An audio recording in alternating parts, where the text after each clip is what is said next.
It's good to get to this point, and just got done. When I get a chance to speak to you guys, it's coming from a team meeting, and it's amazing how fast the week goes. And here we are. Certainly got to take advantage of the next 2 days of preparation. But I've liked what we've done so far this week, and we need to be prepared. I think this is a good BYU team. What stands out to you about them compared to seeing them last year? I mean, is it the quarterback situation, having him available for them, did that change anything? Well, I think there's a number of things.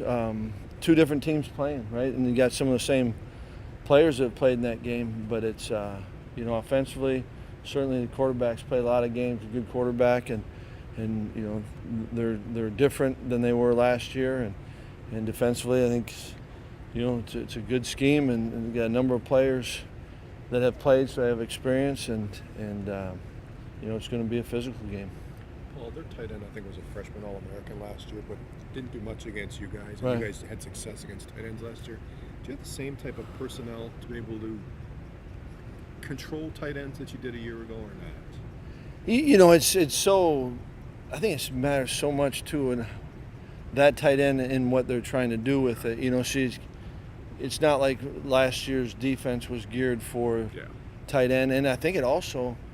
And he is a really good player, and it matters what else is around and what's happening with it. And so how does that player play off of, where they can put you in conflict, right? And or, if you got a really good tight end but there's no other pieces that can hurt you, then you can put more attention on, right? It could be any position. So, and that's why I think that, what they're doing, how they're executing it, like any offense, it should be challenging for defense, and I don't think it's going to be different than what we've seen, but I think it still presents some challenges where we've got to be locked in and play good assignment football.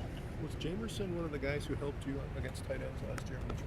Yeah, Trell and Trell, that was a luxury. Peck even moved back to corner, this year, and so, and then I think that, like anything, defense is not. I mean, if you can make them where you can make them one-dimensional one way or the other, that helps. And then I think it's and if it has to do with the passing game, can you create pressure? That helps. All those things. That's what's great about the game is it takes, there's byproducts of it, but it takes good team football, offense, defense, teams. I think that answer covered the whole thing. I used up all my time allotment. Is a good physical test a good test to have just before a Big Ten season begins? Yeah, I mean, and yet, this is far from just, all right, we're warming up for something. It's all about this week, and yet it's different. I don't think we've had what we think will be this type of physical game, and so, there's a newness to that. And for some guys that have played in a lot of these games, they've got a better understanding than some that, this is what they're talking about, and so I think that in that way, any new experience is good, right, if you can manage it. And so in that way, I think it is good, but it's not like this is, a warm-up for, this is all about this opportunity, this moment against a good team.